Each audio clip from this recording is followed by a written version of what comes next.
নীলফামারীর জলঢাকা স্টেডিয়াম মাঠে আমিরে জামাত ডক্টর শফিকুর রহমানের আগমনে প্রায় লক্ষাধিক মানুষের ঢল।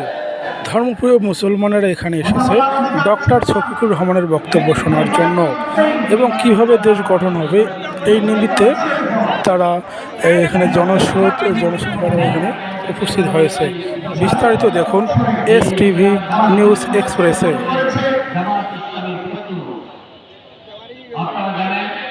জামাত ইসলামী নেতা ইসলামী ছাত্র শিবিরের সাবেক নেতা মাওলানা আবদুল্লাহ সালামকে আমি জামাত ইয়াসিনের নির্বাচিত করার জন্য প্রতিনিধি হিসাবে মনোনীত করেছেন। জানেন আপনারা? তাই আজকে বলতে চাই, আমরা ছাত্র জনতার প্রোগ্রাম দিয়ে শুক্রবার যাচ্ছি, আমরা ন্যায় বিচার চাই। সামনে বাংলাদেশের মাননীয় বাংলাদেশ, সকল দল সকল ধর্মের নাগরিকের মানে বাংলাদেশ।